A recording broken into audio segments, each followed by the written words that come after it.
Kacang tumbuh dari dalam tanah, dipanen untuk semua anggota keluarga, agar kelak bahagia penuh berkah. Jaga akhlak berumah tangga. Yep Mom, Shalom. Kita masuk renungan pagi dengan judul Penobatan Kristus dan Hasilnya. Ayat hafalan, Yesus yang sekarang duduk di sebelah kanan tahta Allah.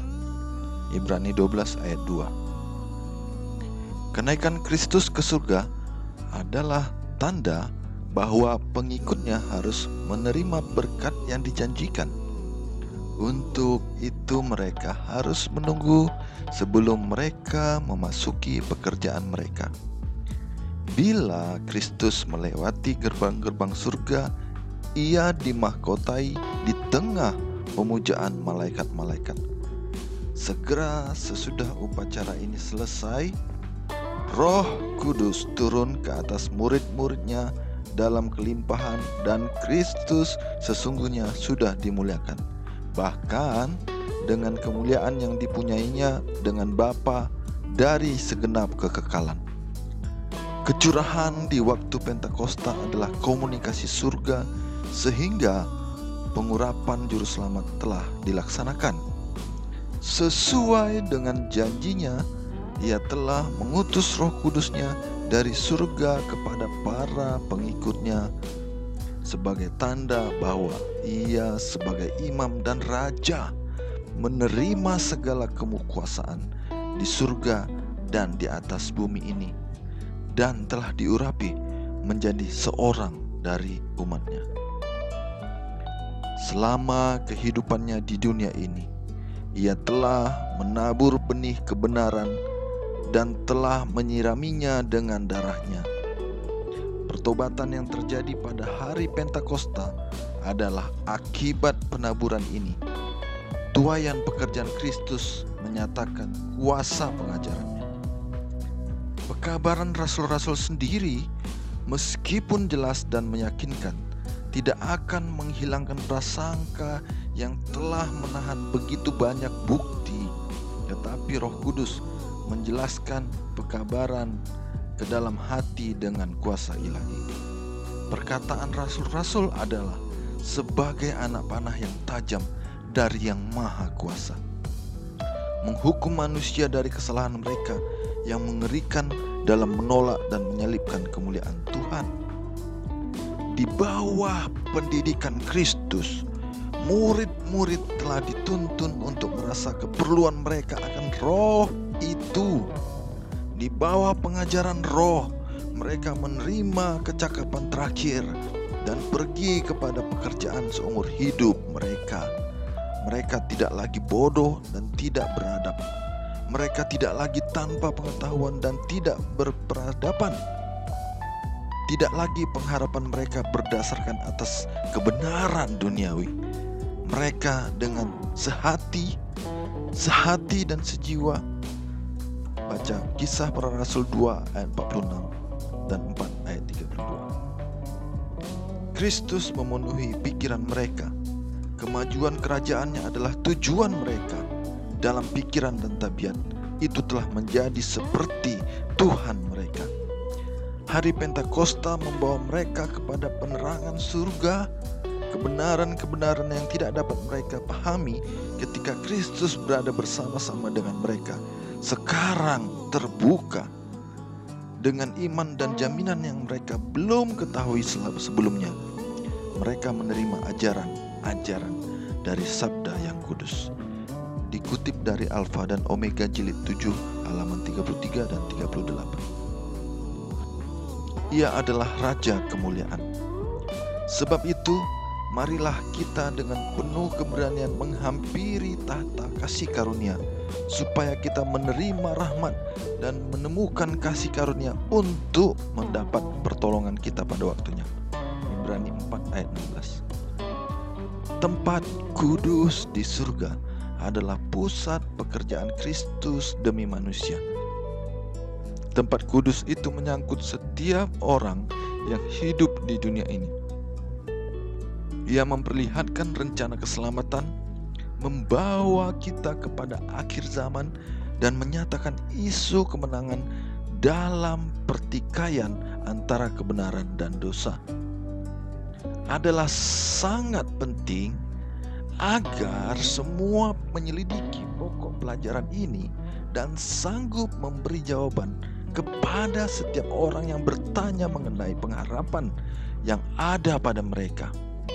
Pengantaraan Kristus bagi manusia di dalam tempat yang kudus di atas adalah sama pentingnya kepada rencana keselamatan seperti kematiannya di atas kayu salib. Oleh kematiannya, ia memulaikan pekerjaan yang sesudah kebangkitannya dia naik untuk menyelesaikannya di surga. Oleh iman, kita harus masuk ke dalam tabir atau selubung di mana Yesus sebagai perintis bagi kita. Ibrani 6 ayat 20. Di sana terang dari salib di Golgota telah dipantulkan. Di sana kita boleh mendapat pemandangan yang lebih jelas mengenai rahasia penebusan. Keselamatan manusia dicapai dengan biaya tak terbatas bagi surga. Pengorbanan yang dilakukan sama dengan tuntutan paling luas hukum Allah yang sudah dilanggar itu. Yesus telah membuka jalan ke tahta Bapa, dan melalui pengantaraannya keinginan sungguh-sungguh dari semua yang datang kepadanya dalam iman boleh disampaikan ke hadirat Allah. Kita sekarang hidup pada hari pendamaian yang besar dalam acara di Bait Suci Surgawi, sementara imam besar mengadakan pendamaian bagi orang-orang Israel. Semua diharuskan merendahkan diri mereka oleh pertobatan dari dosa dan merendahkan diri di hadapan Tuhan agar mereka tidak dipisahkan dari antara umat itu. Dengan cara yang sama, semua yang mau agar namanya tersurat tetap tertulis di dalam kitab kehidupan sekarang harus dalam hari-hari terakhir masa pencobaan itu merendahkan diri mereka di hadapan Allah oleh menyesali dosa-dosa dan bertobat dengan sungguh-sungguh. Harus ada penyelidikan hati yang sungguh-sungguh dan mendalam. Roh sembrono dan menganggap enteng yang dimanjakan oleh banyak yang mengaku Kristen harus ditinggalkan. Ada peperangan yang sungguh-sungguh yang harus dihadapi semua orang yang mau mengalahkan kecenderungan-kecenderungan jahat yang mau menguasainya. Pekerjaan persediaan adalah pekerjaan individu perseorangan. Kita tidak diselamatkan secara berkelompok. Kesucian dan penyerahan seseorang tidak akan bisa memenuhi kebutuhan ini pada orang lain. Walaupun seluruh bangsa melewati pengadilan di hadirat Allah, namun ia akan memeriksa kasus setiap orang dengan sangat teliti, seolah-olah tidak ada lagi orang lain yang hidup di atas dunia ini. Alfa dan Omega, jilid 8 halaman 511 sampai 513. Pelayanan surgawi Kristus, inti segala yang kita bicarakan itu ialah kita mempunyai imam besar yang demikian, yang duduk di sebelah kanan tahta yang maha besar di surga. Ibrani 8 ayat 1. Selama 18 abad lamanya, pekerjaan pelayanan ini berlangsung di bilik yang suci. Darah Kristus dipersembahkan atas nama orang-orang percaya yang menyesali dosa-dosanya, mendapatkan pengampunan dan penerimaan mereka kepada Bapa. Namun, dosa-dosa mereka masih tertulis di dalam buku catatan.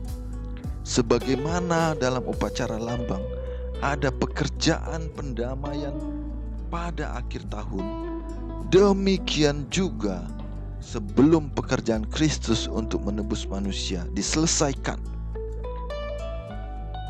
ada pekerjaan pendamaian untuk memindahkan dosa-dosa dari tempat kudus. Inilah upacara yang telah dimulai pada masa waktu 2300 hari itu berakhir. Pada waktu itu, sebagaimana diramalkan oleh Nabi Daniel, imam besar kita memasuki bilik yang maha kudus untuk melaksanakan bagian terakhir dari pekerjaannya, memulihkan tempat kudus itu. Seperti pada zaman dahulu, dosa-dosa orang banyak oleh iman ditanggungkan ke atas persembahan karena dosa, dan melalui darah korban dipindahkan dalam lambang ke tempat kudus duniawi. Demikianlah juga pada perjanjian yang baru, dosa-dosa orang-orang yang bertobat oleh iman ditanggungkan ke atas Kristus dan dipindahkan ke tempat kudus surgawi. Dan sebagaimana pemulihan tempat kudus duniawi sekarang secara lambang dicapai oleh memindahkan dosa-dosa yang mencemari tempat kudus itu, demikianlah pemulihan yang sebenarnya tempat kudus surgawi dicapai oleh memindahkan atau menghapuskan dosa-dosa yang telah dicatat di sana. Tetapi sebelum ini dilaksanakan, harus dilakukan terlebih dahulu pemeriksaan buku-buku catatan untuk menentukan siapa yang berhak memperoleh manfaat pendamaian Kristus melalui pertobatan dari dosa dan iman kepada Kristus. Oleh sebab itu, pemulihan tempat kudus itu melibatkan pekerjaan pemeriksaan, pekerjaan penghakiman. Pekerjaan ini harus dilakukan sebelum kedatangan Kristus untuk menebus umatnya. Karena bila ia datang, upahnya ada bersama-sama dengan Dia yang akan diberikannya kepada tiap-tiap orang yang menurut perbuatannya. Wahyu 22 ayat 12. Dengan demikian, mereka yang memenuhi dalam terang perkataan nubuat itu melihat bahwa sebagai gantinya datang ke dunia ini pada akhir masa 2300 hari pada tahun 1844, Kristus memasuki bilik yang maha suci dalam bait suci surgawi untuk melaksanakan pekerjaan penutup dari pekerjaan pendamaian, persiapan kepada kedatangannya. Juga terlihat bahwa sementara persembahan karena dosa menunjuk Kristus sebagai korban dan imam besar melambangkan Kristus sebagai pengantara, demikian juga kambing Azazel melambangkan setan sebagai sumber dosa ke atas mana dosa-dosa orang yang benar-benar menyesali dosanya pada akhirnya ditanggungkan. Dikutip dari buku Alfa dan Omega, jilid 8 halaman 440 dan 441. Tembok pagar sudah runtuh, yang tersisa hanya kerangkanya. Jika anak tidak patuh, orang tua yang ditanya. Demikian renungan pagi kita saat ini. Tuhan memberkati. Horas.